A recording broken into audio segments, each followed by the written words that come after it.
Hi, this is Bob Weiss. I'm the host of Shaking Your World. Cheers. Yeah, basically what happened is she went into the restroom.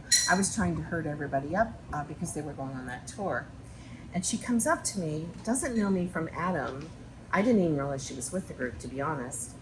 And she says, "Miss, can I ask you a question?" Yeah.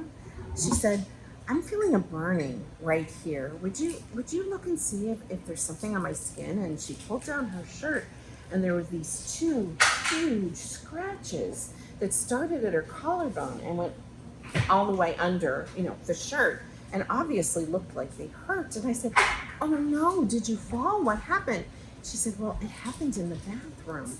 I think a ghost did it." And I said, "Oh, no, couldn't be. Not our sweet Elizabeth. We have our little ghost who is known for pranks, but nothing of that sort." And she didn't really want to talk about it. She wanted to keep it quiet, but she was deathly afraid to take the tour then. So I was trying to reassure her that I think that it'll be okay, and convinced her that if I walked along, then I would keep her away from the things that she most thought could be harmful at the time. Not to doubt the veracity of anyone's statements or thoughts. I wasn't around or part of this at that point, and I certainly wasn't in the ladies' restroom. But you're describing something now that would take place here. She's right-handed. I watched that as she's, doing her other interview with Patrick. Is it possible she scratched herself? Is this, look at me, I'm in a haunted place, I want to get some attention kind of a thing? I have to say no, simply because she was mortified. She didn't really want to talk to her friends about it. She basically went on at least almost the first half of the tour because she didn't want her friends to understand that something had actually happened to her. I'm not sure that all of her friends even knew about this ability. The one girlfriend did that was there. Her husband seemed very protective. But she wanted nothing to do with the basement. And when they started talking about the young men who believed in Santeria, who wanted to go up in that little balcony area, she almost collapsed. Like, I literally dragged her back and... Physically? Yeah, she was already trembling. That was the other thing. You saw it? I saw her trembling.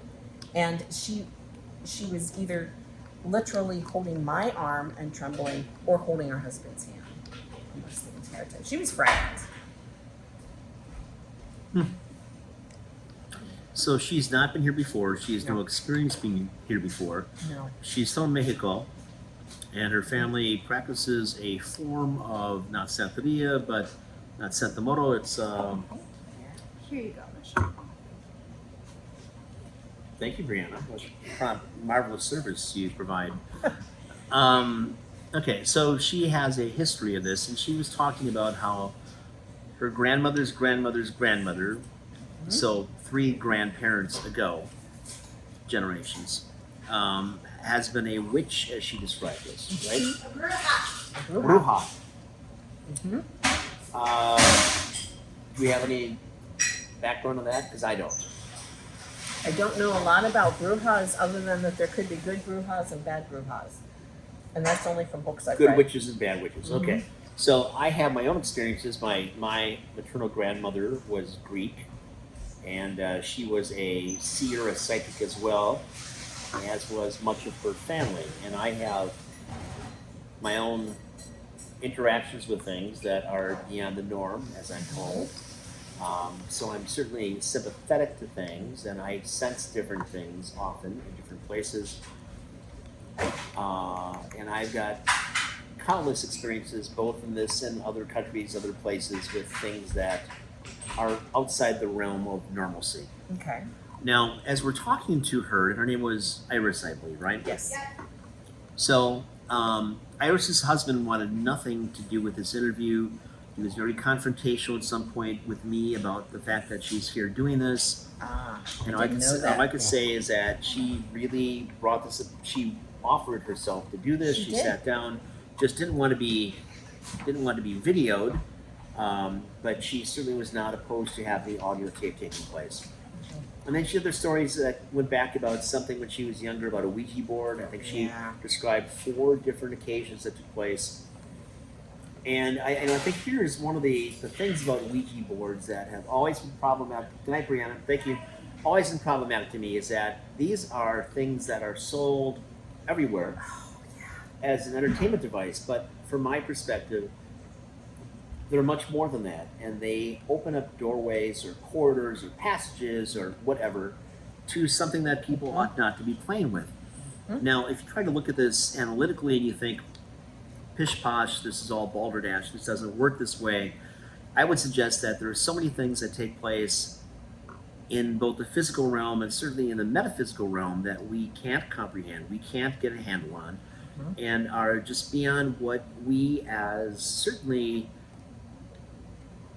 citizens of the 21st century ought not to believe in. And yet, I would suggest from my own experience that there are things that do take place.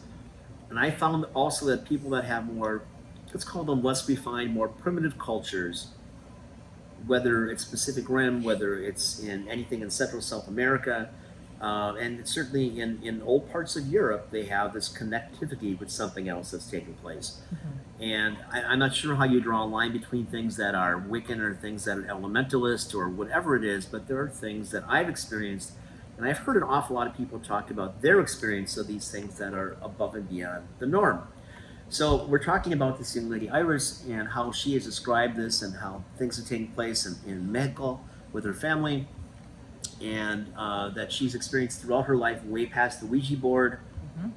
But this, I think she said, is one of the 4 prominent experiences that she's had, where she's had this cutting or this experience, this physical sensation. Yeah, she said burning. She Burning. said it was burning and she wanted me to look. And you Yes. saw it. I saw it. I saw it. It was red. The scratches were about the width of my finger, like fingernails. It looked like fingernails. Actually, it's this way. It looked like fingernails. And So you believe something happened. I do It was believe not self-inflicted. I don't think it was because she was too frightened. She was frightened, and It's not an act. I don't think so. I really don't. And her husband corroborated her abilities after we finally got him to open up. He started corroborating what has been going on. Yeah, but the husband also set things up on the outside. He doesn't know us from Adam. They're here with another couple celebrating their anniversary who had been here for ghost tours. And I chatted them up for a while outside. They didn't know me from Adam. Once I was identified as being the owner, then he had these other stories about his wife. Don't ask me these questions, but she's clairvoyant as well. And whatever you do, don't talk about cards. Okay, I generally don't talk about cards anyway. And but time and again, he's the one who would keep going back to the cards, the cards, the cards. He did. That's true. So, I'm not saying that she's not. I'm just saying this is something that bears more investigation, I suppose, on our part. It's odd to me that this would happen, though, in the ladies' restroom because the resident spirit that's there is this playful Sweet little girl, sweet little little girl. 8-year-old girl.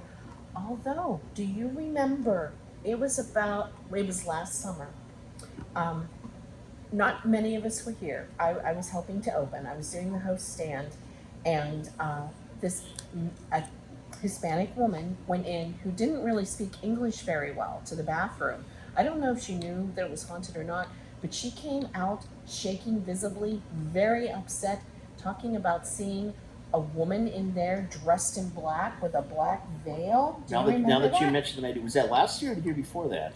I thought it was just last year. Maybe it was. So do you think there's a separate spiritual energy ghost that Well, exists? It that- wasn't Elizabeth. That's a possibility. We have resident spirits of Shakers, then we have the non-residents that float through from time to time. But maybe this means that we need to get a local Hispanic spiritualist to come by. No, that's not a bad idea. And I'm not sure how we advertise that, but we can find one, and without giving them the backstory or the setup on something, bring them in and have them walk around the 4 floors and just to see what's going to happen. So we can't go to the Chamber of Commerce on that. I'm not sure. I don't have any contacts in that world, but we will find something somewhere that will do that. Okay. Do you believe the story, Bob? Pardon? Do you believe her story? I didn't catch most of the story. I came in afterwards when you flagged me over. It seemed to me, just from the outside, that she was somebody who had conviction in what she's talking about, or she's very accomplished at telling the story over Sure. and over again, Sure. and or an actress. If I were meeting her somewhere else, I would probably have the impression that she was being very legitimately, factually truthful about what she thought she was experiencing. I obviously didn't see the scratches across her chest, and I wasn't privy to her experience in the back when she was mortified by this as well. But it certainly, from just the observational standpoint, before I joined the table, I would suggest that there probably was something there that did spook her or had an impact upon her. Yes, yes. And I agree. Especially with both your experiences in this place for many years, it's not probably a one-off that someone just made up that hasn't been here, hasn't known these stories. Well, I've long maintained that of the myriad stories that are told here, and people have reported who spent the night upstairs will talk about the walls just being like waterfalls and the water coming from everywhere, and or snakes being there, or spiders being there, or flames shooting out of the walls. That if you are afraid of those things, that whatever is here can prey upon your subconscious and bring that to the forefront. So it's manifested. Yes. So if you're in the restroom and you already are sensitive to things, and at some point then you are in this environment where there are things that are there, we already, to my mind, have established time and again that there is enough of the paranormal that is at Shakers. So if you're new coming in the door and you got your own past experiences and you walk in and now you're experiencing something else, I would say that that probably is legitimate. All I know is she was frightened. Well, we'll do our best to Right. debunk this. It's also interesting to me, though, that she, though believes in God, doesn't believe in religion and would not go back, even though her family has these massive Bibles that she described and everything else. She doesn't utilize any of that, which I would think that if you are having nightmares on a regular basis, as she described at one point, you'd want to find some solace or a manner to get past that. I have dreams, I have visions, I have all sorts of things, but when it gets to the point that I'm having nightmares about something, which I look at much differently than just a dream or whatever else, I look to find a way to ameliorate that as best as I possibly can. I agree with that, but keep in mind that when this all started, she said 16, right? When she started messing with the Ouija board. Yeah. Her parents didn't support her. They called her a witch. They said she was worshiping Satan. They basically alienated her. It's a cultural thing. Yeah. So Well, I missed that part, but I understand. and Okay. so by doing that, I could certainly understand why she wouldn't turn to faith. She would feel like either A, she wasn't worthy because her parents said she wasn't worthy, or B, I'm not going to have anything to do with something that would hurt me so. I mean, you could tell she was hurt by the way her parents and her entire family seemed to treat her because of this. But it's also quite a story to concoct and stick to, just to tell ghost stories. Yeah, and also you're right about that, because we were not the ones buying her drinks. Right. And she would ask her Right. husband to get her something, which they paid for, but Right. we didn't buy her anything, and as a way to support her, no. To keep this moving along. Okay. All right, so- I came in listening to your conversation and I sat down and it was obviously, this is interesting. What happened? And she goes into the scratches and like the energy and everything else. So Do you find it interesting, Patrick, that she described this energy as not being necessarily threatening, but feeling like this being needed to let somebody know what had happened? Like this being was angry. This being had been betrayed by something Betrayal. and Yeah. really, really wanted someone to be aware of this. I really wanted to get her upstairs. I can take that because as spirits are, maybe some are dormant, some don't reveal themselves, but to certain people, if you happen to believe, they have certain channels about them that can interpret these things and open themselves to these things and feel these things. You know, I don't know it, maybe you don't know it, we've never felt it, but possibly there are people who felt it. I mean, there's just too many stories of people experiencing things here, guests and employees alone, seeing these things. So it's like, I think we've turned a good corner here in a couple ways. I think that I like the fact that we are recording these things now to add to the Ghost Tales product that we had a few years ago, and just to really enhance this whole perspective. But I think it also is important to us, and it just occurred to me that, again, we did not buy her drinks. That, I maybe a cocktail to get somebody to become more loquacious is a good thing. But at that point, I think we shouldn't be driving the bus fueled by alcohol. And I think that this was a different side to this for us, because we generally, it helps you think about this and talk about this. Here's another cocktail kind of thing. and she didn't ask me to record it. She didn't provoke that. So it was kind of like I was piqued and I was intrigued. True as So well. I don't know. I mean, I haven't experienced it like she has, but there are other people who have seen things here that you can't really explain. It's true. Have you had personal things that you've seen, Michelle, that I have. make you go, huh?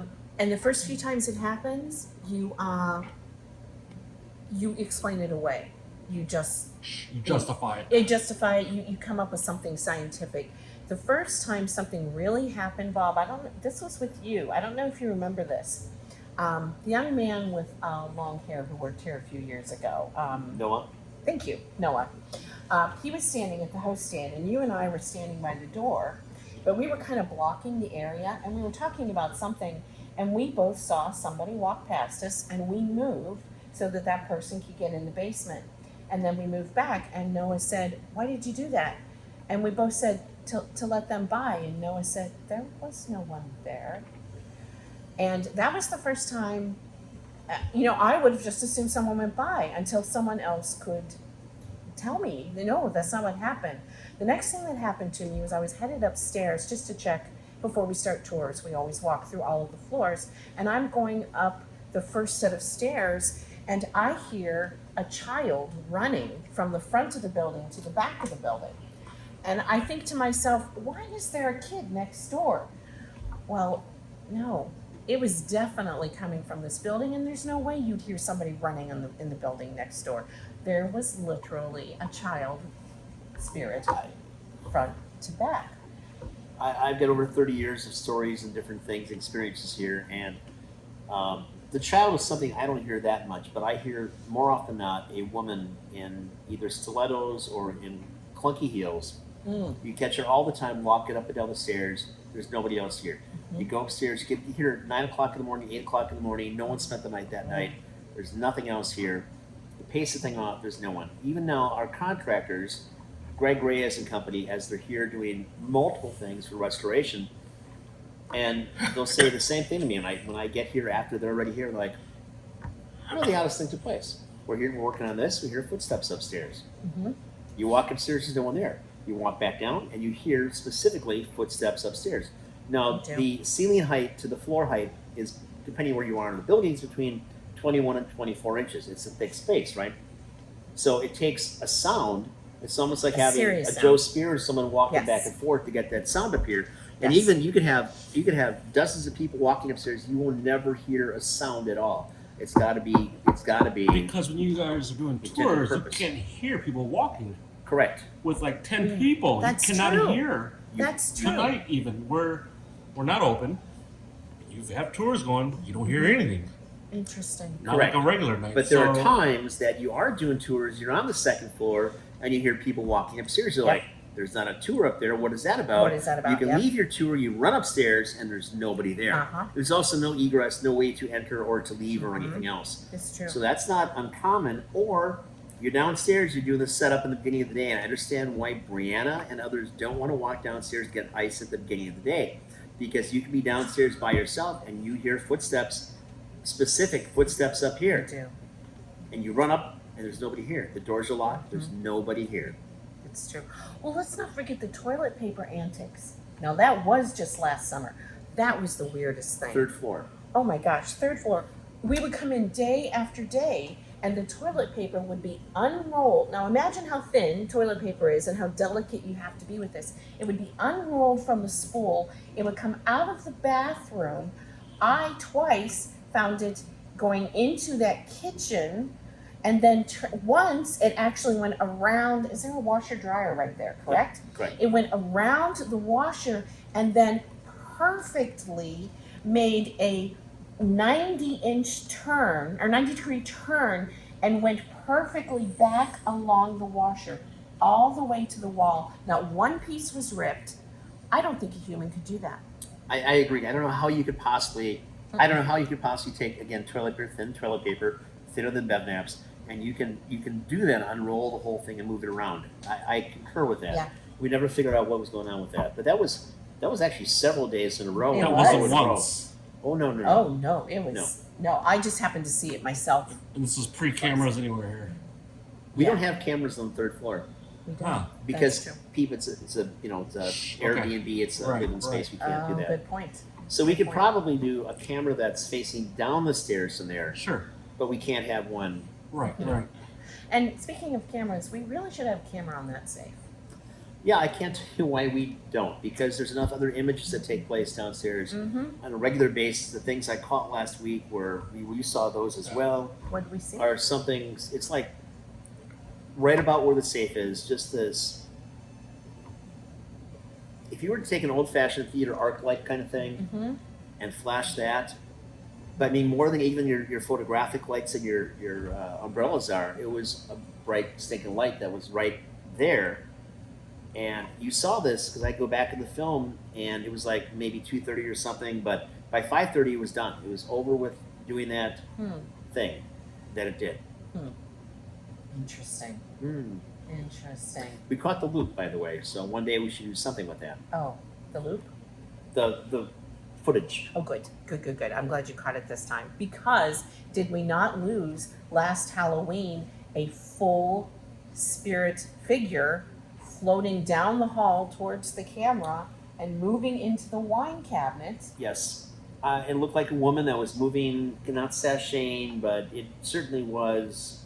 It was a dame that was moving this way. There's nobody else there, and no feet. This is after hours. Yeah. Yeah. it Yeah, was a we nice- clearly were not here. My phone pings often in the middle of the night, 2:30, 3 o'clock, 4 o'clock in the morning, and there's a point that I just don't even look anymore because, frankly, it creeps me out. And but it's significant. And sometimes you see what looks like this figure that's moving through, coming up to the camera, and sometimes you see what looks like hands coming across and enveloping the camera, and then the camera goes dead.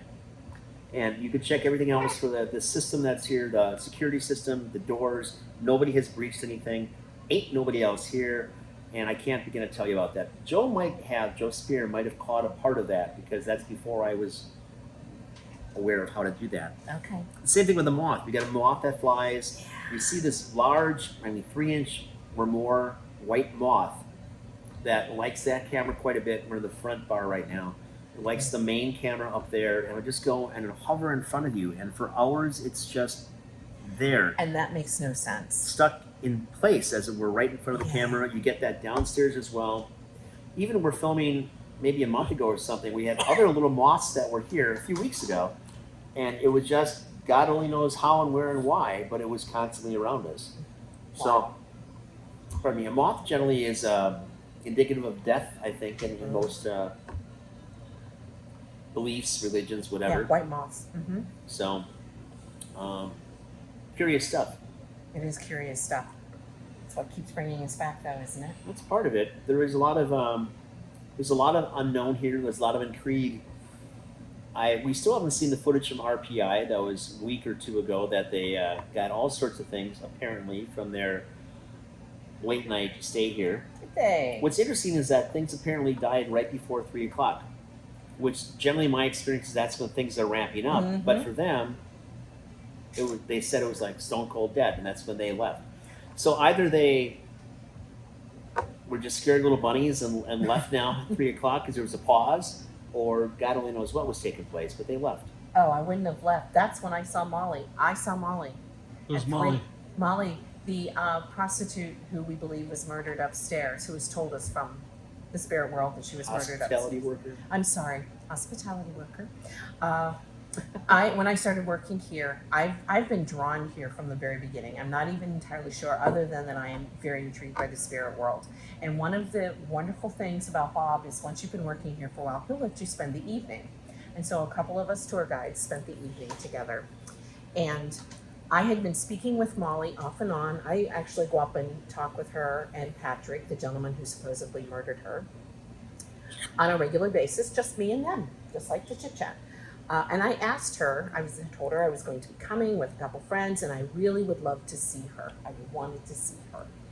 Well, we come, we spend the evening. There are 3 of us tour guides, and we're chit-chatting. We weren't drinking because we all wanted to know what we were doing. And one of the other tour guides, I don't think she'd mind, her name is Bella, very intelligent young woman.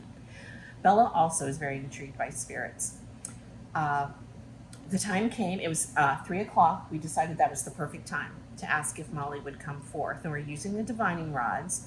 They're rods that we use. We can ask yes, no questions to spirits. And I picked them up and I said, Molly, do you remember you promised me that you would show yourself to me? Yes. I really would love to see you, Molly. Where would you like to show yourself to me? And first, she moved the rods that appeared to be by a fireplace that's in the bedroom in the top floor. We went there and we felt a cold spot, but we didn't see anything. I said, Molly, I'm sorry, honey, we don't see you. Is there someplace else that would be easier? Yes. Where would you like us to go? And then with a series of movements of the rods, she had us walk around to what I always called the anti-parlor. It's beyond the parlor, but before the kitchen on the top floor. And up there's a beautiful old dressing table with a big mirror. Stood and I'm facing the mirror at this point. I said, Molly, do you want to show yourself here? Yes. So Bella and I, and the hair's coming up on my arms just talking about it. Bella and I were standing right in front of that mirror, and we're side by side, and over in between our shoulders, we see a woman reflected in a bookcase that's behind us. It looks like she's reflected in the glass. She is approximately my height, because she seemed to be about the same height as me and Bella, which would be about 5'3". She has bobbed hair that was either light brown or maybe red. I couldn't really tell because she wasn't brightly colored, but she wasn't black and white either. Does that make sense? And her hair was short, and she had a long rope of what looked like pearls or some sort of round beads around her neck. And Bella and I both saw it. And it has long been a tradition here at Shakers among us tour guides that Molly may have been in love with Sam, who is one of the bouncers that we have had the name given to us from psychics who've been through here. And I said, Molly, is Sam here? Yes. Can Sam show himself? Sure as shooting. Right next to Molly, in between our shoulders, this beefy, kind of like a bigger guy, like a Joe Spear. Yeah, burly, but hair parted down the center, paper collar, mustache, shows up next to her. And it wasn't frightening. It was actually very nice. And they were smiling and they were moving. It wasn't just a picture. They were actually moving. It was a very cool experience. So I've never had anything frightening happen upstairs. Intriguing, but not frightening. Madison, who came here quite a bit, is now the girlfriend of Michael Taylor, who is a renowned paranormalist along with Russ Allison. Okay. So there's been 2 other occasions that Madison spent the night upstairs alone. Brave girl. Oh, brave girl. I don't know if I And do she that. captured any number of images walking down the stair between the bathroom and the dead hooker's bedroom. Okay. And we have to get that image from her at some point. But she had a variety of things taking place with her. And I can just imagine the next time that now that she and Michael are moving, they're together, are moving now to the state of Wisconsin from Tennessee, we'll see if we can't get her to come back and to That would reenact be that. awesome. That would be awesome. The spirits who have decided to reside here are more than just ghosts. To me, they're people. who just don't happen to have bodies. Well, they are. They've been here way before we've been here. And for the most part, the resident spirits are pretty cool here. They allow us to do what we do. And I think they actually enjoy the interaction, by the way. I think they love the music. And they don't seem to be in a hurry to get out of here. They seem, though there have been any number of people that have taken upon themselves, I can help them move. I can help them be free. I can help So many crosses. just leave them alone. Yeah, oh my God, the crosses, I forgot about that. Yeah. We had this cat come through here, and Michael, his name was, and he would actually set up that he's an angel in his mind. But he interacted with me before the tour one day, and hadn't done that tour for a while, and I generally don't do a lot of tours these days. But Michael is telling me all sorts of stories, and he gives me a picture of of Jesus Christ, and he writes little inscriptions on the back, kind of thing. This is for you to protect you. Okay, thank you. So he's on a tour now. And after the tour, we are aware that there are crosses that are done with who knows what, some kind of oil or something. Something, yeah. Everywhere. It's like every mirror he could touch, every photograph he could touch. How the tour guide, I think Andre was the tour guide at that time, wasn't aware of this. There's only a dozen people. But it's everywhere. It's downstairs, it's on the safe, it's on that door behind the safe. It's in the dust of chairs. It's in the dust of chairs. It's just amazing. It's just like this man had a mission, which is to put the sign of the cross on everything. So after we're queued up with that, I sent people up with, here's the Windex. What's the matter? Did you hear something? I sure did. Did you? I coughed. No. Set it behind us. I didn't hear anything. Somebody's back there, huh? Okay. So anyway, the sign of the cross is everywhere. So we sent somebody up, maybe Andre at that time. Here's the Windex. Here's the towel. Go take care of this kind of stuff. Maybe I sent a few people on different floors, and it was gone, we thought. But like 2 or 3 days later, now we've got more crosses in more places. Yeah, what was up with that? Did someone else come through, do you think? I do not think so. Yeah. So we had these silly crosses then. So we had these crosses everywhere. And try as you will, they would come back, but in different locations. So Yeah. then he came back at one point, wanted to take another tour, and I said, you can't anymore. Thank you very much. Appreciate your coming. You're not welcome at this point. Thank you. I think one of the things that people don't understand about spirits is I truly don't believe they're evil in any way, at least not most of the spirits we've encountered here. I'm not saying that there haven't been unkind spirits, I'll call them, rather than demons or anything like that. I'm just saying that the spirits that have chosen this as their home aren't evil. But there is a whole contingency of people out there who believe that. Anything not of this world that you can see with your eyes is obviously evil. Ghost, spirit, energy, to me is all the same thing. Call it what you need to, but I think that most people do have, certainly in this country, have a perspective that things that are ghosts or spirits are negative. And I don't think that's remotely the case, because when we die and we're through with these shells that we have, the energy continues on. Energy can't be destroyed, right? Right. So whether energy elects to go somewhere else or just whatever, why can't it stay here? I think we have a disproportionate amount of activity that's here. Part of that, I believe, is because this is built over a former cemetery. It had a very lush history, both as a speakeasy and all sorts of other debauched things that have taken place after that Good period word. of time, I like including it. perhaps even some during my reign here for 30-odd years. Really? I've heard. And it's a place that has its own vibrancy that takes place. So why wouldn't they want to be part of this? Certainly, with the background for some of these people, especially the women that worked here in the brothel and the speakeasy, of course they want to be around this type of energy. Once you're in the hospitality industry, it's difficult to get out of it. I have countless stories of people I've known that have been chefs or in the bar or restaurant industry, and they get out of it, and then they're Jones, and a couple years later, I just want to get back into it.